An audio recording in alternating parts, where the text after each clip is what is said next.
Today, we seemingly take many things for granted, never giving a thought to what our ancestors went through over 100 years ago. Going to and from work using our cars as well as other means of transport, to carrying out our daily duties within our workplace, which is reminiscent of scenes from Groundhog Day in that each working day is just like the last. But sometimes we may need the help of professionals to help us achieve a relatively normal way of life, and again we take doctors, nurses, the ambulance services, the police as well as other emergency response officers for granted, expecting them to be just a phone call away. However, Victorian England was completely different, and for this next story we'll be uncovering the disturbing reality of childbirth in the 1800s. And as medical science was still pretty much in its infancy in the mid to late 1800s, childbirth was still an agonising and perilous thing for any woman to have gone through. Painkillers were non-existent, with the exception of opium, and even this was rarely used. Cleanliness and hygiene were still a thing yet to be linked with infections and other causes of illnesses, not just towards the mother of a newborn baby, but also to the baby itself. And as many babies had suffered from poor health for days and weeks, even months after being born. But the medical side of things was only a small part of the wider issues that women had to face whilst giving birth. Now it seems that during the Victorian age, a woman had to suffer in silence, regardless of the pain they would go through during childbirth, and it was generally accepted that they just had to suffer for their sins, as was the terminology used over 100 years ago. Most women had to give birth within their own homes, and to do so they would, for obvious reasons, need help of others. This help usually came in the form of family or friends, with some women practicing as midwives, even though they had never undertaken any formal training. In fact, trained doctors would only be used as a last resort, and when there was a significant risk of death to either the mother or the baby. And it's the doctors and their assistants that would, at times, prove to be the main carriers of infection, often using tools that hadn't been cleaned from previous use on other people. So this brings us to our next story, and that of 38-year-old Elizabeth Spencer. On the morning of Tuesday 16th of June 1885, Lewis Spencer, waggon inspector for the Midlands Railway Company, was getting ready to leave for work at around 5:45 am. Having checked in on his wife Elizabeth, who was lying in bed, he leant over to give her a kiss on the forehead, telling her he would soon be back home and that all would be okay. Confined to her bed, Elizabeth was preparing for the birth of their fourth child, after already having 3 children, with the youngest being just 18 months old. Now helping the Spencers was Mrs. Mary Irving, who resided at nearby Muncaster Place. Aged 78 years old, Mary had spent most of her adult life working as a midwife, helping the most vulnerable of women whilst in their confinements. But just like many other midwives at this time, she had never undertaken any training prior to taking on any work. However, it seems that Elizabeth had trusted Mary, as she had helped deliver one of her children only a couple of years previously. Also, Elizabeth would never entertain the idea of calling on a doctor when the time had come to deliver her baby. So Mary had arrived at the Spencers' home early in the morning, and duly began preparations for the birth of Elizabeth's child. She had placed towels on the table in the bedroom, and had already given instructions to a younger girl by the name of Sarah Jane McGee to watch over Elizabeth's 3 other children while she was busy attending to Elizabeth. At 7:45 am, Lewis returned home for his breakfast. He found Elizabeth lying in bed, with Mary also in the room. It was obvious that Elizabeth was in pain, but he simply put this down to the effects of childbirth. He asked both Elizabeth and Mary if he could help in any way, but Mary assured him all was fine, and soon thereafter he would later leave and return back to work. By around 8:30 in the morning, Elizabeth was in a lot more discomfort, so Mary asked Sarah to go to where Lewis worked to ask if he would purchase some spirits. He duly obliged, spending a shilling's worth on whiskey and another shilling's worth of brandy, to which he passed over to Sarah so she could take it back to Mary. Now back at the Spencers' home, Sarah placed the spirits onto a mantelpiece in the bedroom, and it wasn't too long after that Mary would pour a small amount of brandy into a glass to give to Elizabeth. By 11 o'clock, Lewis would again return home, this time for lunch, and after going to see his wife, she replied saying she was about the same, and there was no danger. Lewis asked her if he should bring someone to help, but Elizabeth would still object to seeking out a doctor. As the afternoon wore on, it was becoming more and more obvious that Elizabeth was struggling whilst in labour. The pain was intensifying, but despite this she would still refuse the help of a doctor. What would transpire over the course of the next 15 minutes though would be truly horrifying. It seems that Elizabeth had struggled to give birth to her baby, and things had escalated beyond reasonable control.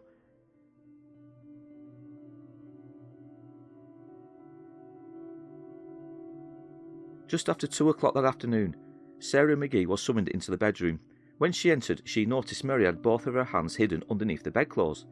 "Fetch me a cloth," Mary instructed Sarah. Sarah obliged, passing Mary one of several cloths that had been placed alongside a table opposite the bed. After doing so, Sarah left the bedroom but returned minutes later. Mary by this time had wrapped something in the cloth and passed it over to Sarah. Now a few seconds passed, but it was long enough for Sarah just to realise what had been wrapped inside the cloth. She knew all right, but she still wanted clarification. "What is it?" she asked Mary. Mary looked at Sarah but said nothing. Instead, she just nodded. Not quite sure what to do with the wrapped up item, Sarah placed it inside a tin box that was in the bedroom.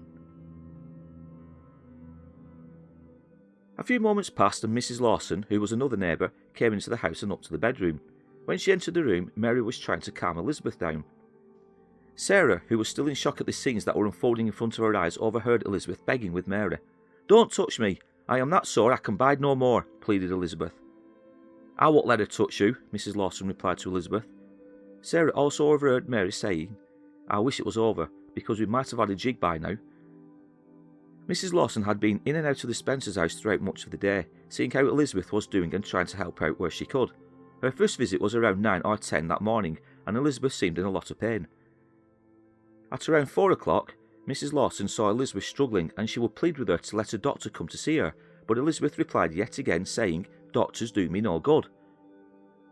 Mrs. Anna Livingstone, another neighbour, would also visit Elizabeth later that afternoon to offer some help. She would also go on to notice that Elizabeth's health had taken a turn for the worse and thought it best to let her husband know that things didn't seem right. She would therefore make her way to the works where Lewis was employed, and after a short time of searching for him, she found him walking along a railway platform. She asked him if he would be going home for tea, and that Elizabeth hadn't seen as well as she had been earlier on in the day. So Lewis immediately left work and returned home at around 4:20 p.m. In the bedroom he saw Elizabeth, and it was instantly obvious to him that she was in much pain. She asked him if anybody had been for him, to which he replied yes. He then asked both Elizabeth and Mary if he should go for a doctor, but both told him there was no necessity for him to do so, as well as it being wrong that Mrs. Livingstone had called for him in the first place. Now obviously Lewis was worried about how things were developing and in seeing how much pain his wife Elizabeth was suffering with, but thinking this was perhaps a normal scenario and as nature intended, he would yet again return back to work shortly after. At 6 o'clock Lewis returned home, but no sooner had he entered his house, Mrs. Lawson met him at the door. She would ask Lewis if he knew how Elizabeth was, and both of them would make their way upstairs and into the bedroom. Mrs. Lawson would head up the stairs before Lewis, but she stopped and turned around to him just before they both entered the bedroom. "She must be taking the wrong way," Mrs. Lawson softly spoke to Lewis. And upon entering the room, we can only speculate on what proceeded from then on, as both Mrs. Lawson and Lewis would spend the next hour or so trying to comfort poor Elizabeth. And at this time it seems neither of them were aware of the incident that had taken place only a few hours prior, with Sarah placing an item wrapped in a cloth inside a tin box. But at around 7:30 in the evening, Mrs. Lawson began to see a change in Elizabeth, and concerned over her welfare, Mrs. Lawson demanded that Lewis go and fetch a doctor. Obviously worried, Lewis made his way to the home of Dr. Frederick Abbott. After explaining the situation taking place at his home at Sunnyside Terrace, Dr. Abbott hurriedly made his way over in his car, leaving Lewis to run back on his own. Arriving at the Spencers' home, Dr. Abbott immediately made his way upstairs and into the bedroom. Upon entering, he saw Elizabeth gasping for breath. "She is dying. Who is the nurse?" he asked. Elizabeth then asked if she may have a drink, so Mrs. Lawson made her way down to make a cup of tea, as all of the brandy had by now been drank and there was very little whisky left. Seeing the pain Elizabeth was in, Dr. Abbott quickly helped deliver her baby, which would unfortunately be dead upon arrival. He would also be horrified at the sight in front of him. The child had its left arm torn away from the shoulder. "What have you let this woman lie in this state for until she is nearly dead?" Dr. Abbott asked Mary. "And where is the arm?" he demanded to know, but got no response from her. "It's a queer thing where this arm is, I must know," he would continue to press Mary. Laying the baby down alongside poor Elizabeth, Dr. Abbott proceeded to check around the room until he had found the arm, which was still wrapped up in the cloth Sarah McGee had given to Mary. "And what is this?" he asked, to which Mary replied, "I don't know." "You don't know what a thing is with 4 fingers and a thumb," he replied back. "This is disgraceful neglect." When Mrs. Lawson arrived back upstairs with the tea, Dr. Abbott held the baby up and faced Mrs. Lawson. "Look, what a fine child, but it is quite dead and with its arm torn off," he would go on to say. "Do you know anything about this?" Meanwhile, Lewis had made his way home and was stood at the bottom of the staircase. He overheard Dr. Abbott talking to Mary, saying how it was a very bad job and, He could not think of what they had been doing to let the woman get into such a bad state. 10 minutes would pass and Lewis never once heard Mary speak or try to explain what had occurred. Finally, Dr. Abbott left the bedroom and made his way downstairs. Pausing at the bottom, he looked at Lewis and in a soft tone of voice said to him that he should go upstairs to his wife and that the case was a very bad one and that his wife was dying. He should go up to her and bid her goodbye. If you have anything to say to her, you had better be quick, he would tell Lewis. In complete shock, Lewis asked Dr. Abbott, "Is there no chance?" To which he replied, "No. The way she is torn, it is a physical impossibility for her to live. Your place is upstairs with your wife. You had better go upstairs now and bid her goodbye." Making his way into the bedroom, Lewis sat at the side of his wife, who was still conscious. "I think I am done," would be Elizabeth's last words to Lewis. Dr. Abbott left Lewis to be alone with his wife and would return 3/4 of an hour later. By this time, Elizabeth had sadly passed away. In the bedroom were Mrs. Lawson and Mary, and this seemed to infuriate Dr. Abbott. Shouting at both of them, he warned the two women against saying anything, as the case would most likely lead to an inquiry. News soon spread, and several people whom had known both Lewis and Elizabeth arrived to pay their respects. Amongst them was Mrs. Livingstone and a lady by the name of Mrs. Taylor.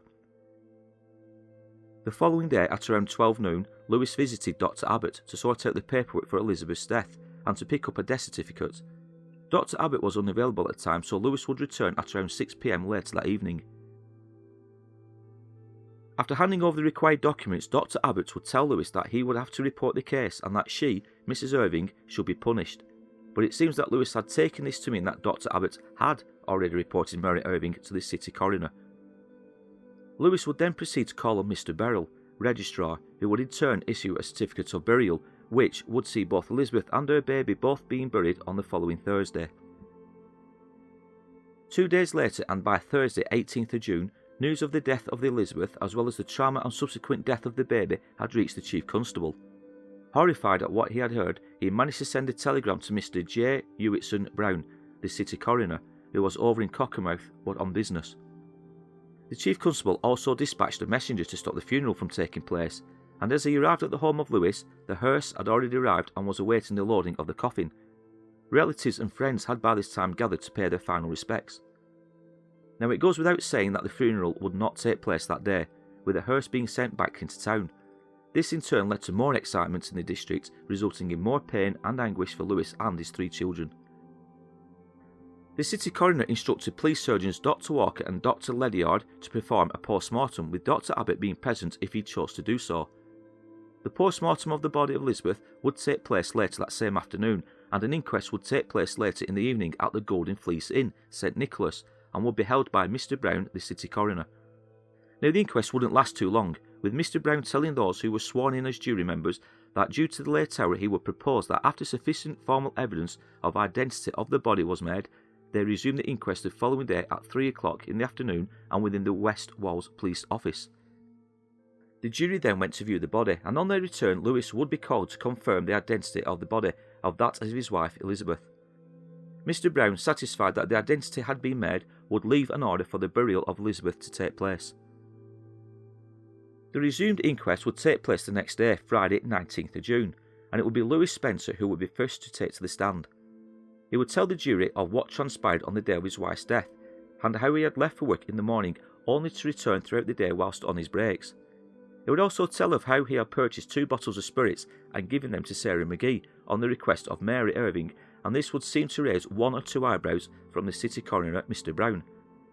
At the different interviews you had with Mrs. Irving, was she sober? Mr. Brown asked Lewis.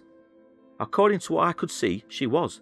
She was never on her legs when I went upstairs. She sat beside the bed all the time I was present, he would reply. In fact, it seems that the coroner, as well as the foreman of the jury, would keep pushing Lewis on whether or not Mary had been drunk whilst trying to help Elizabeth. None of the women who were present made any suggestion as to Mrs. Irving being the worse for drink, and neither did Mr. Abbott. Lewis replied saying, "I never inquired what became of the drink that came into my house."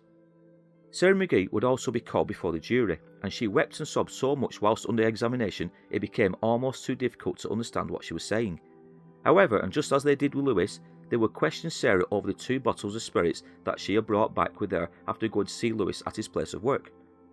"Did you notice whether all of the spirits had gone?" asked Mr. Brown. "One of the bottles was empty, and the other almost empty. I heard Mrs. Irving saying, I wish it was over because we might have had a jig by now." So it was becoming clearly obvious by now that the city coroner and the jury were trying their very best to insinuate that Mary was possibly drunk whilst trying to attend to Elizabeth. Dr. Abbott would be called before the jury, and talk would soon lead to how the death certificate was issued. It seems that the day after the death of Elizabeth, after Lewis had made his way over to Dr. Abbott's premises, a certificate would not at first be issued until he had spoken with Mr. Burrell, the registrar. After informing Mr. Burrell of the events that had taken place the previous day, Dr. Abbott was told that the only certificate he could be given was one that Elizabeth had died from the shock of confinement. Mr. Burrell would also mention to Dr. Abbott that he could see no reason why an inquiry would be needed and that the details on the certificate would be sufficient. Dr. Abbott will go on to read an extract from the instructions given to medical men by the Registrar General. "In all cases of deaths from violence or suspected violence, the medical practitioners should inform the friends of the deceased that it is their duty to bring the case to the knowledge of the coroner in order that he may decide as to holding or not an inquest, and that, should they neglect to do this, the coroner may feel it is his duty, when the case comes to knowledge, to order the body to be exhumed and an inquiry instituted." This led to a feisty response from the city coroner, Mr. Brown. "You would hardly wish us to understand that if the arm of the child was torn off, no violence was used?" "No violence was used towards the mother," replied Dr. Abbott. But not happy with this reply, Mr. Brown was curious as to why Dr. Abbott failed to inform the police, saying, "Did it not occur to you, having regard to the serious nature of the case, it would have been better to have informed the Chief Constable?" Dr. Abbott replied, "I did not know who he was, and I didn't know the coroner. I should have informed them, but the information given in the instructions of the Registrar General." Dr. Abbott would then also be questioned by a jury member, who asked him, "Do you think if Mrs. Irving had sent for a doctor sooner, the child might have been saved, and the mother also?" "Certainly," replied Dr. Abbott. "Then, by not sending for a doctor, both the child and mother are dead by neglect." Now, strangely, Dr. Abbott found this last question somewhat amusing, and replied in a mocking tone, "What answer should I give to that?" Next up came Dr. Ledyard, as well as Dr. Walker, both of whom had performed the post-mortem on Elizabeth. They had prepared a joint report which described the appearances presented by the internal organs of the deceased, and state that the cause of death was hemorrhage resulting from rupture. Dr. Ledyard also added by saying that the efforts to deliver the child, great violence had been inflicted not only upon the child but also upon the mother, violence resulting in laceration such as described in the report. In this case, it seems that an early intervention by a skilled medical man, i.e. a doctor, would have saved the life of the woman, and the child would probably have been born alive. In summing up, Mr. Brown's city coroner would say that it was now up to the jury to consider whether the evidence given was enough to find Mrs. Mary Irving guilty of carelessness or unskilfulness. He would remind them that the law required such duties to be undertaken with a reasonable amount of knowledge and skilfulness, and if there was an absence of such, then a verdict of guilty by neglect must be given, and if such a verdict was agreed upon, then Mrs. Irving must go to trial on the charge of manslaughter. The jury didn't take long to consider the charges, and after some consideration they returned a verdict of manslaughter against Mrs. Irving.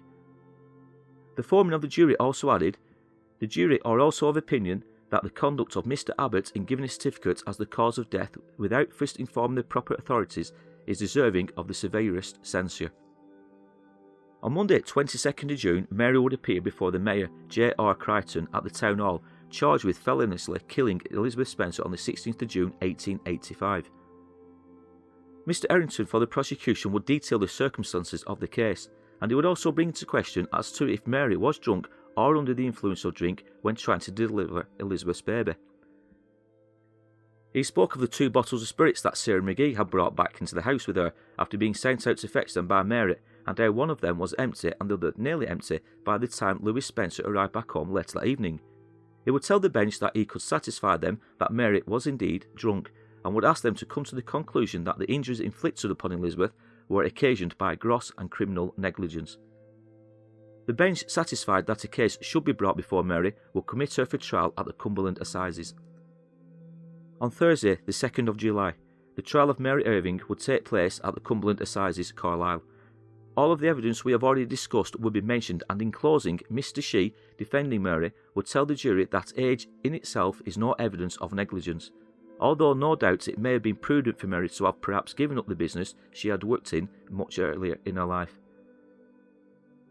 Now, although Mary was nearly 80 years of age and undoubtedly infirm, and although shaky, she was perfectly justified in accepting the employment from Elizabeth Spencer. He would argue that despite being asked on many occasions, Elizabeth and Louis Spencer had both turned down the use of a doctor, and like many sensible people in the country, they preferred a midwife to a doctor. Mr. Shee would also tell the court that Mary had probably spent her whole life in that line of work, and in this case she did the very best, despite her age and how shaky she may have been. He would end by saying that the mischief was due to an error of judgment, and therefore Mrs. Irving was not responsible. In summing up, Mr. Justice Manister asked the jury not to allow their feelings to be carried away by sympathy for an aged woman. The question was not whether Mary did her best, but whether she brought to bear upon her practice of midwifery a reasonable amount of skill. He would tell the jury that the real mischief was done when Mary tore away the arm of the child, saying it was an undeniable fact that violence was used. And as to the plea that Mary was old and infirm, her age would not excuse her undertaking a job that she was not reasonably competent to undertake.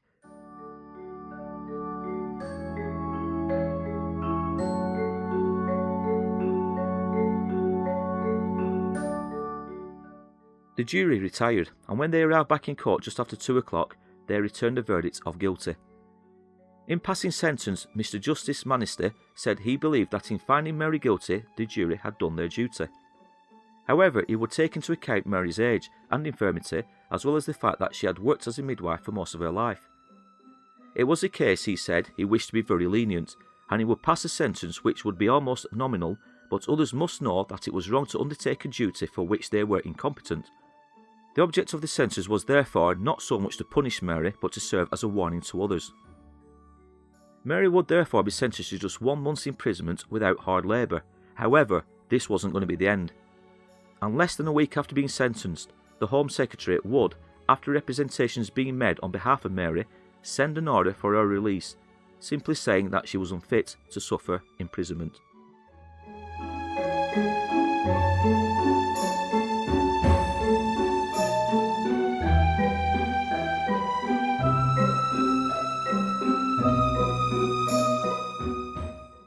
So thank you very much for listening. I hope you enjoyed this story. It's a sad one, and there's a lot that goes on in this story, from negligence to possibly being drunk whilst trying to help a lady who's giving birth, to a kind of cover-up, you could say, from Dr. Abbott, who didn't follow protocol by reporting it to the Chief Constable. I'd love to hear your comments down below, or read your comments down below. But if you did enjoy this story, and you want to know more, please show some support. Like I said, comment down below. You can also follow me on Twitter and on Instagram, as well as YouTube. Links, again, are also down below. But in the meantime, take care, and I will be back soon with another tale from the past.